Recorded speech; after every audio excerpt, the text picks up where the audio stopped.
Welcome to the Practical Consciousness Podcast with James and Lisa, where we help you tap into your highest selves in everyday life.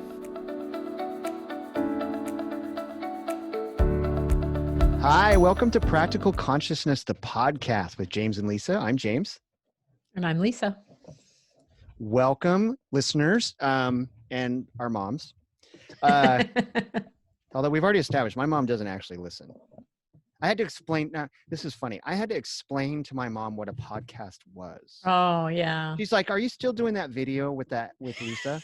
And I'm like, "Well, yeah, we publish it on YouTube, but it's a podcast, not a video." And she's like, "What's a podcast?" She's like, "Well, isn't that what a podcast is?" I'm like, "No, podcast is it's audio. It's like you listen to it." And she's like, "People listen to you just talk?" And I'm like, "Well, a few of them, apparently not you." And she's like, "No, I've never heard it." I was like, "Gee, I always say my mom listens and she's not actually listening." Well, it sounds like she's watching the video. No, she doesn't watch the video either. Oh, she just knows about it. No. Okay. She sees that you posted on She never Facebook. came to my concerts. And that's not true. She always did. But Poor James. I guess I've grown up now. Is this a shadow? I don't need my mom's support. Yeah, good thing you point that out. So, as a matter of fact, today's episode, there's not multiple, is the third in a series about the shadows. And, Right. and if you skip to this one, the first one we talked about kind of what the shadows are. Yeah. In the second one, we talked about the different sort of ways people start working with their shadows, some of the different techniques and some books and some things like that. But today we kind of wanted to spend some time talking about the results, I guess, you get from doing the shadow work. Why would you do it? What happens? Yeah. What have I experienced? What have you experienced? What have maybe some other people have experienced? Yeah. So What's that's the kind of value? That's what we wanted to focus on today. Yeah. So let's start with the first kind of obvious question. Now you've kind of done some shadow work. You went to a practitioner. Yes, I did. And then you said you also read a book about how to kind of start accepting the darker shadow aspects of yourself. What was that book again? The one that I'm reading right now is called "What's in the Way is the Way" by Mary. It's behind me. Don't worry. Anyway, her name's Mary something, but she actually lives in this area. She lives in Kirkland, Washington, and conducts workshops, I guess. Maybe not now, but yeah. So, but it's maybe much. Maybe we could see if we get her to be a guest. That'd be cool. That's a good idea. She doesn't call it the shadow, right? But it's the process, going through the process and having an understanding of what the shadow is.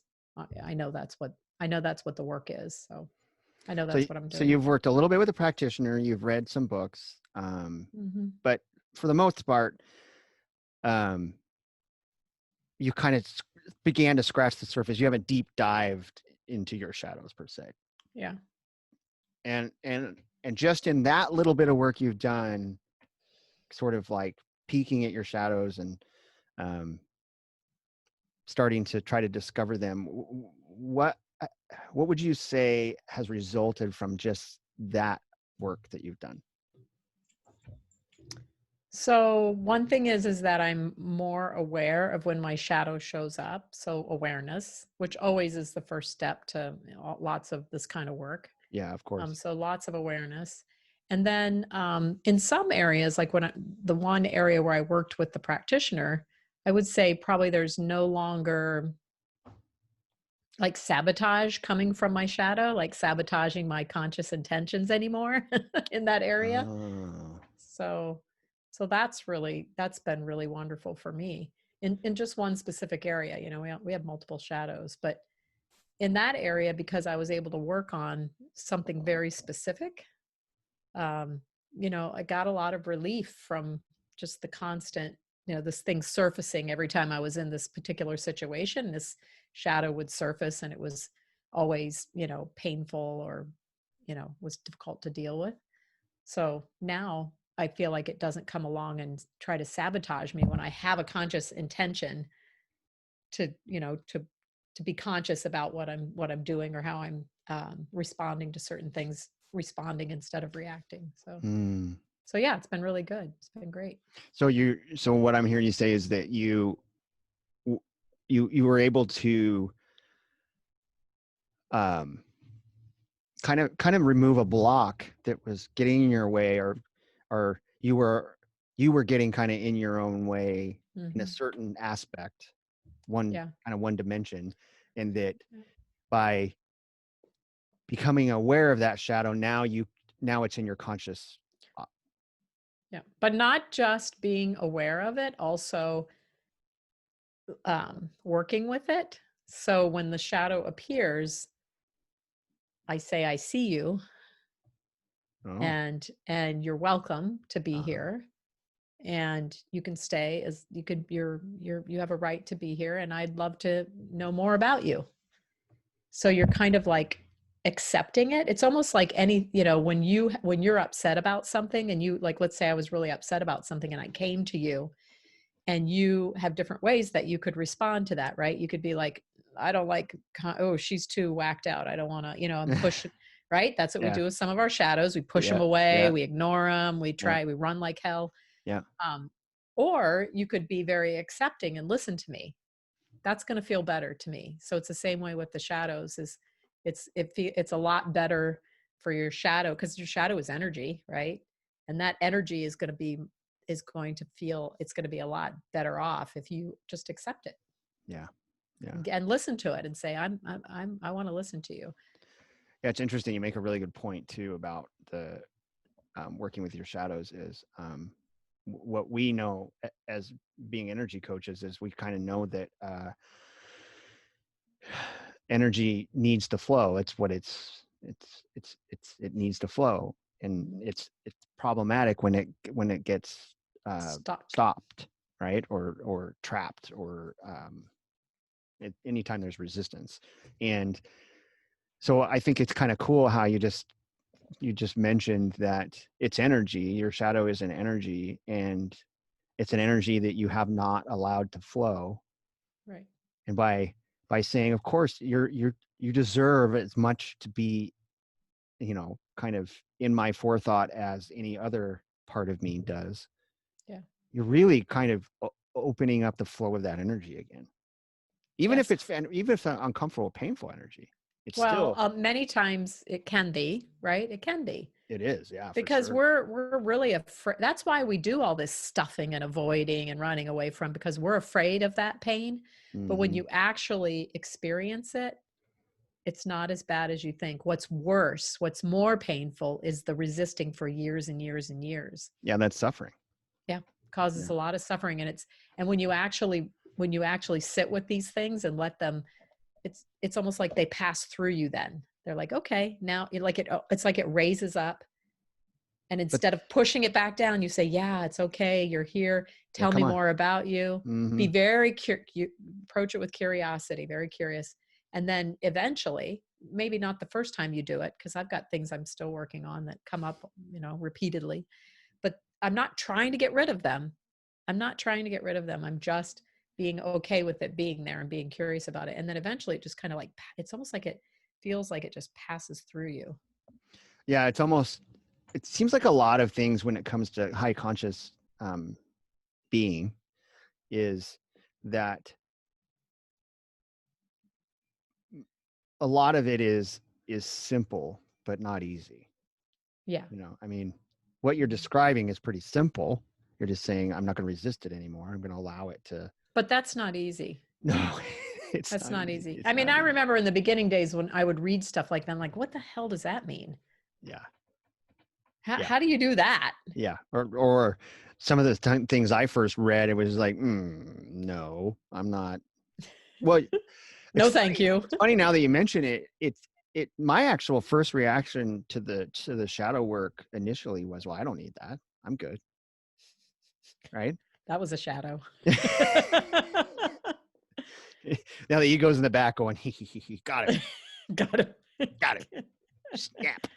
Got past that one. Yeah. So me, I've done quite a bit more. I've been at it for, I don't know, 7 months now. Pretty solid. In fact, we were talking. Lisa and I are partners on a couple projects, and you know, we have a mindfulness course that we do for corporate, and so we talk and work together outside of the podcast. And so we were talking earlier this week, and I shared with her that kind of I kind of got a message in meditation and in some of my writing and stuff that it's like time to move on from the shadow. It's like the message was basically the shadow the shadow work is life work. It's Yes. there's you know, I'm 50 plus years old, and so you're going to get that's a long lifetime of shadows. And that the ones that now that I kind of know how to accept all of me, then I don't really need to focus so much on it. Right. And I found that to be very relieving. And I can imagine. Yeah. yeah. So, you know, I've done a lot of the work in it, and the first thing I would say that the most the most beneficial, I guess, I advantage to discovering and embracing my shadows is self-love. Oh, Um, yeah. you know, I give this analogy sometimes to. I was talking to a client the other day, and we were talking about this idea that as the more we repress our shadows over a lifetime, each time we repress a shadow, if you could kind of visualize this sort of in your mind, the shadow is created out of fear, right? The shadow is created because you're either ashamed, and you're afraid people are going to judge you, or you've judged it as bad and you don't want anybody to find out you have a bad aspect to yourself, right? Mhm. Or you're just afraid of what you would be if you let it out. And because maybe it's it's a horrible monster or something, right? And so you're repressing this shadowy part of yourself and either acting on it um in a kind of clandestine way, or you're repressing it, right? And so then your ego's job is to stay status quo, avoid the pain. And so your ego is like um trying to make you forget it, basically trying to distract you from it. Distract you. Yeah. Many and times. Yeah. and, It's just, and that process of doing that starts to build a shell around your heart. You start yeah. shielding off your heart because you believe the more your shadows are there and kind of with in play in your life, the more you start to pull away from everything else, right? You believe you are so very unique and so different, and everything outside of you is kind of working against you. Yeah. I mean, those who live with or those who avoid their shadows, which is probably 99.99% of the human population, um, they build a shield around their heart, like rock around their heart, to protect their heart from being hurt, Yeah. because it's painful to be hurt. I Yeah. mean, I'd rather have my arm cut off than to be honestly emotionally hurt. Yeah. I mean, it's so painful. Yeah. And It and is. so what I think the shadow work really does is it in the end, it starts to remove all that shielding and all that rock, and it just Mhm. chisels away. So your heart, your raw, vulnerable, loving heart, is no longer um, blocked Yeah. from releasing. And And so that takes a lot of trust to do that. Trusting in the universe, not to, that it's going to be okay yeah, doing that. absolutely it does. And that trust doesn't just happen either. It's like That's another um, part of the work. it is another part of the work. Yeah. And it's funny. I think this is just kind of coming to me right now, is this idea that we are very much we're very much creatures who function on biofeedback. Whether we want to admit it or not, we're very much creatures, because especially our skin is like a giant antenna. So it's like we do, and then we get biofeedback on what happened when we do, and it kind of becomes part of our automatic processing, right? And so Yeah. you have to consciously like fight that urge to react to that biofeedback, because I guarantee you, when you do the shadow work, the biofeedback is, you get what you're exactly afraid of. You get the pain, you get Mm-hmm. you get the emotion, you get the shame, you get the embarrassment, you get all of it comes. Yeah. And every part of you, when you get that biofeedback, it wants to stop, or wants to take a break, or wants to distract yourself, or whatever, right? And so it's not easy. I guess my point is, the trust doesn't just happen. You have to almost have to have a little kind of discipline, I guess, about it, and just sort of Yeah, like, you do. yeah, you have to have. Here's what I'm trying to say, I guess, is what you really have to have is, you have to have enough farsight. And that's kind of why we wanted to have this episode today and talk, is you kind of have to trust, to your point, that the work is going to result in, not attached to the result, not expect the result, No. but allow the result to be your guide, I guess, to be your Yeah. to bolster your trust.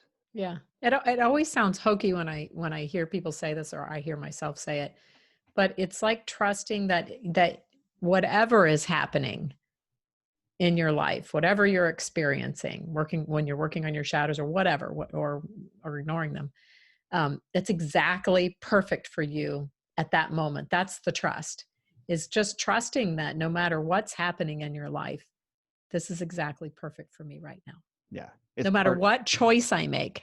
right. It's part of a design, I guess, for lack of better words. It's Yeah. not that I don't really believe in like destiny or anything like that, but No. we're not saying destiny per se. No. What we're saying is that it's part of the workings to unfold whatever it is that's going to be absolutely perfect.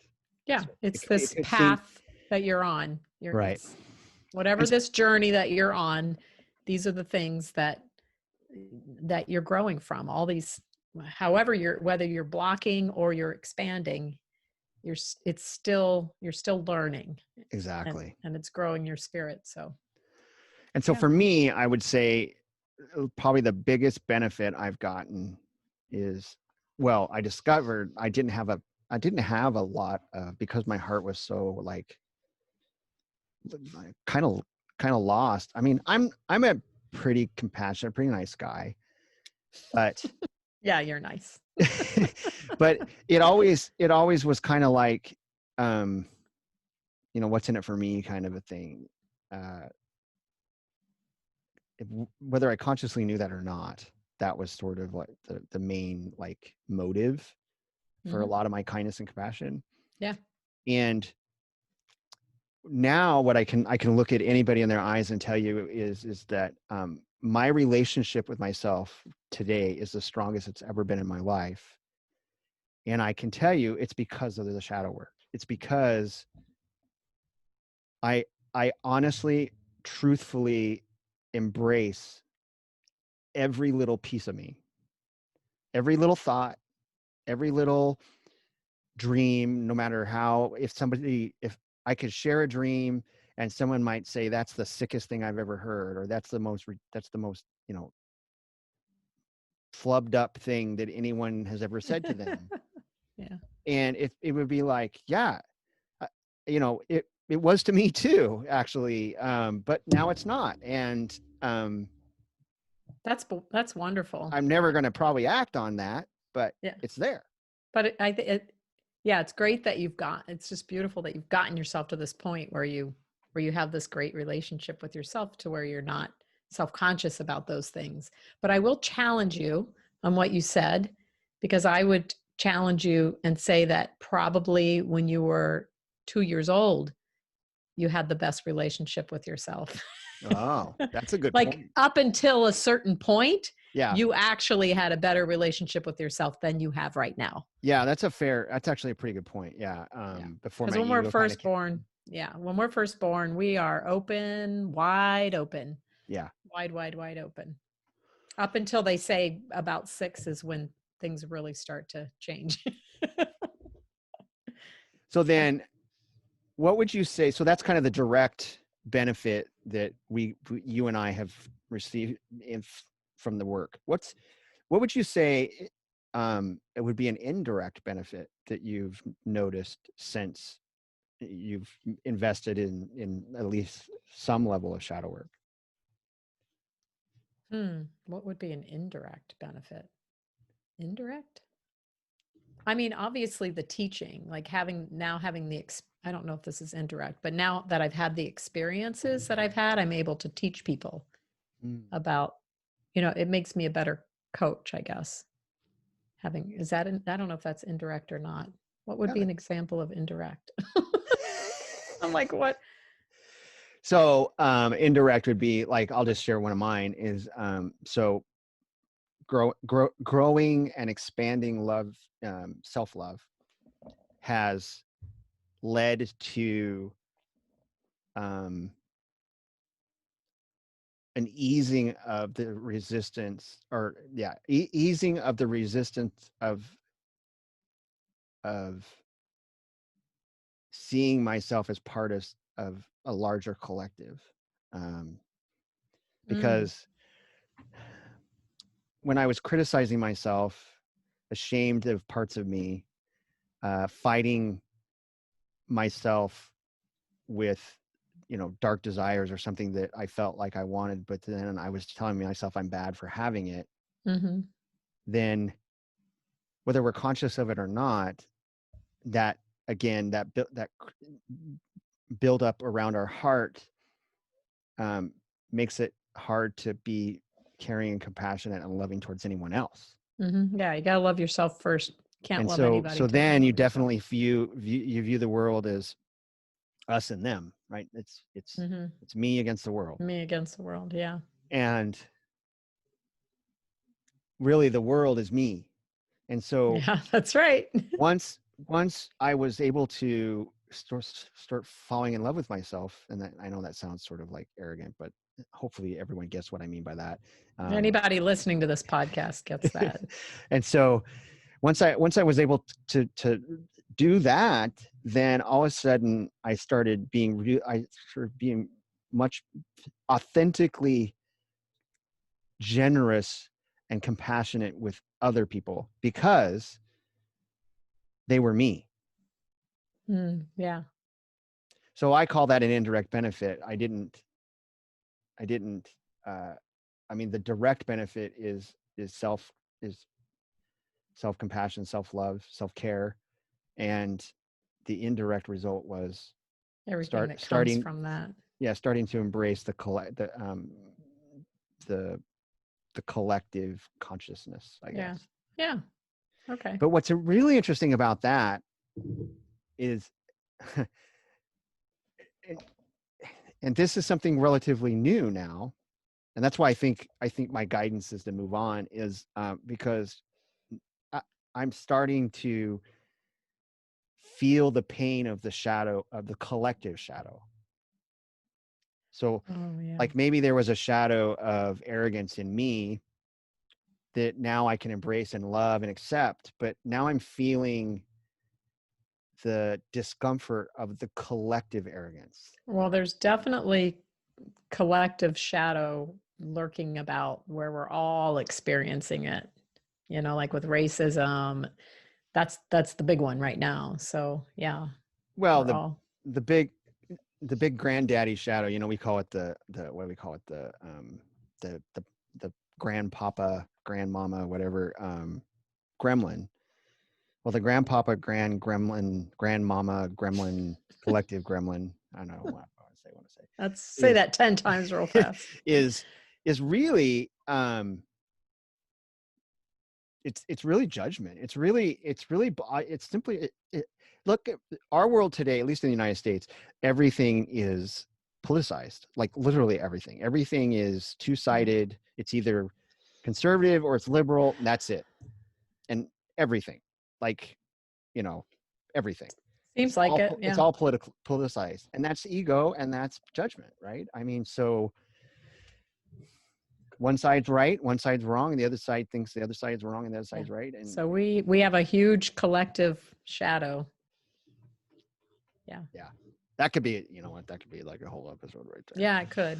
But my point is that I'm starting to I never really paid attention per se to the collective shadows because well, I probably just I couldn't really see them. I just felt like it was, you know, everyone else's dysfunction, not mine. But now I see it, I feel it like in total. And what I've kind of started to discover, just like my own individual shadow work, is what I have to do is find a way to embrace the collective shadow and try to pull myself back, like my own personal shadow, and have a little more foresight and say, just like you were saying earlier, trust that this is happening exactly when it needs to for an exact reason. Yeah. And also too, by working with your own shadow, you are working with the collective shadow. Anytime we work on ourselves, anytime we open our hearts up more, you're not just, because you're not disconnected, you're not separate, you're part of a whole. So as soon as your heart starts opening up, you're opening up the heart of the entire world. And the one thing I like to say when I'm talking to like clients and we're talking about that kind of thing is, you're not responsible for that. Because a lot of people will think, oh, well, then I need to do the work because I want to help with world peace. Like, it's not your responsibility. Don't put that on yourself. Yeah. That's a shadow. That's a shadow, actually. Yeah, that is. Yeah. You're right. But anyway, but when you do, you know, that is what happens. Yeah, that's a really good point. You don't need to be aware of it. You don't need to feel obligated to do it or anything like that. But unless you feel like a pull to that becomes your intention. There's nothing wrong with that either. Like if your intention is I'm gonna embrace my own shadows so that's one less collective shadow that's working against the collective, I guess, then I was trying to think when you were sharing that, I was trying to think there's a book, and I think the book, I'm sorry, I think the book is called Force versus I'm not gonna remember it, sorry. Anyway, in this book, the author just talks about how the kind of the collective frequency, like we talk about the law of attraction and attraction and manifestation, all that kind of stuff, and that there is a kind of universal scale that is involved around kind of the collective energetic level and our collective frequency, and that if one individual in the collective changes or increases their frequency, right, and gets out of anger and hatred and can move into more love and compassion, and it has an exponential impact on the collective vibration. It absolutely does. Yeah. It's amazing. They say that if you just smiling at someone, you'd be amazed at how much you're contributing to raising the vibration of the world. Yeah. Just by smiling at someone. So I guess my point is that if you feel the calling, right, if you feel in your heart or in your gut that or you want to do your part to raise the consciousness of the collective human race, there's nothing wrong with that. No, it's just not your responsibility. It's not your responsibility. It's your desire is what it is. Yeah, sure. If that's, yes. And, you know, if you have a dark desire that you want to lower the frequency of the collective, there's nothing wrong with that either. Right. That's where the shadow work. Yeah.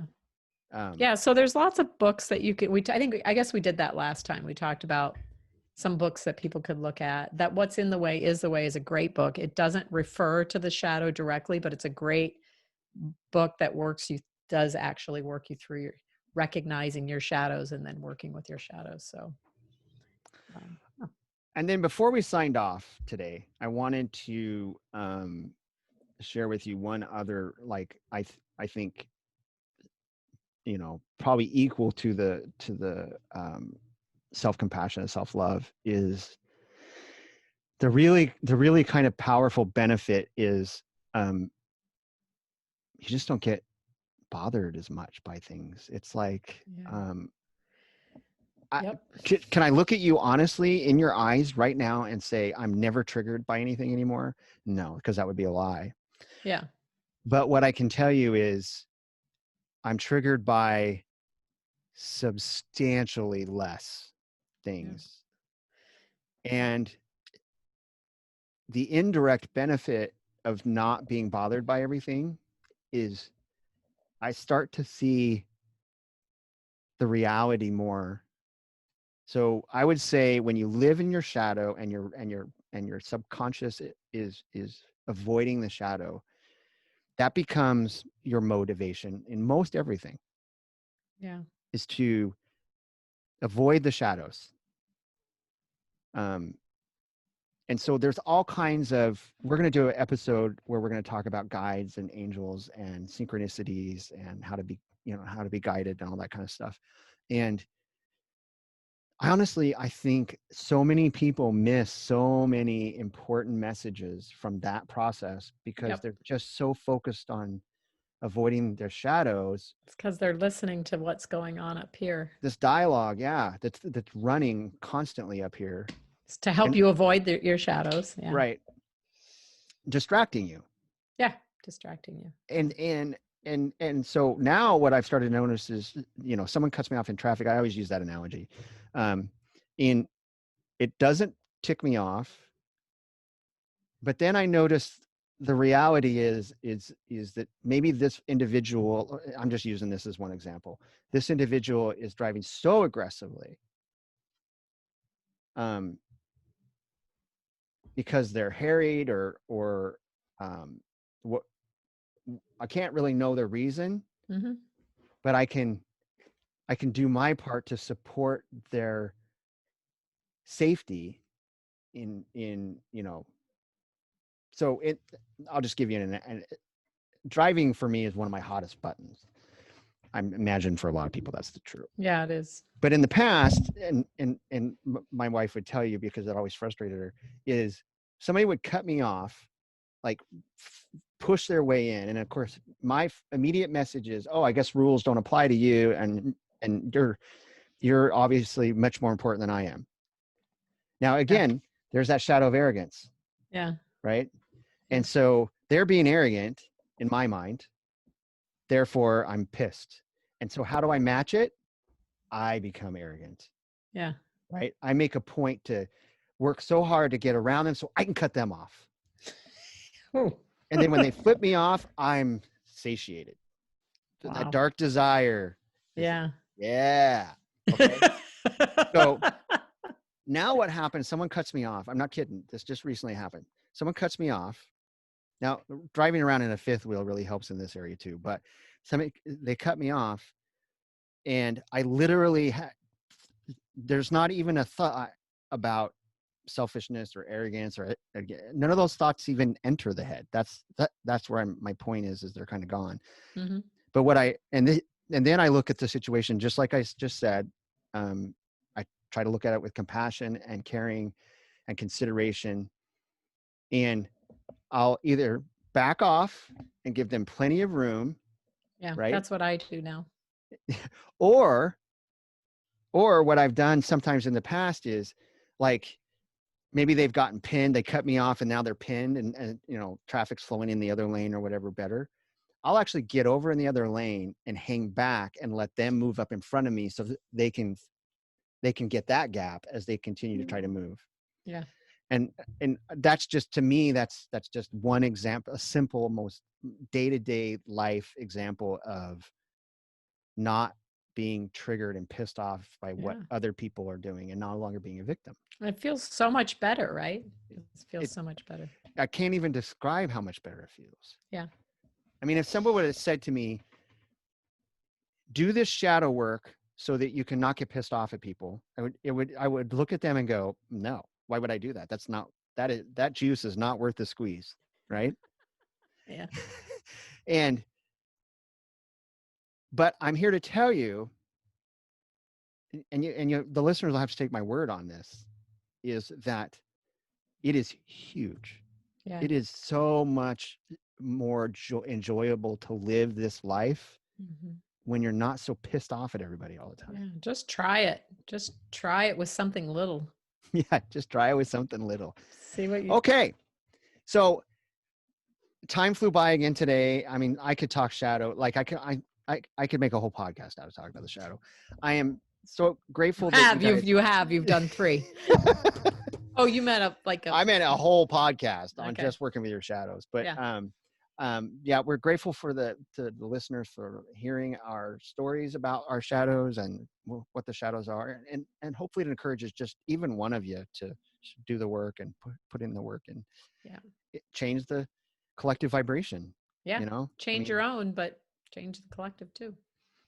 And if anybody has any questions, they want to give us any feedback, they want to share their stories about their shadow work or where they've started and maybe stopped because it was too hard or anything like that, reach out to us on our Facebook group, Practical Consciousness Podcast Facebook group, or even go to YouTube to we post this podcast in YouTube and comment there, either place, and share in the conversation. We'd be glad to hear, help, offer, whatever. Yeah.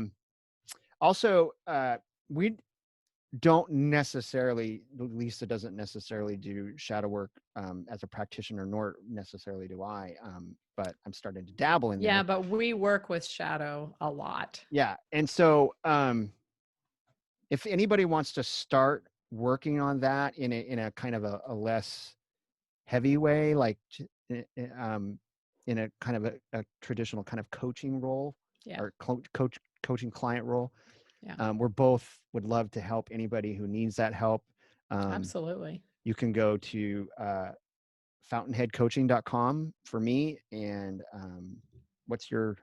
It's lisaannmueller.com. So either of those 2 places. And if you just want to reach out to us and start a conversation with us, you're welcome to do that as well, on an individual basis. But with that, we're so grateful that you guys gave us the 40 minutes or 30 some minutes that you did today. And we feel blessed for that. And with that, I think we'll say goodbye.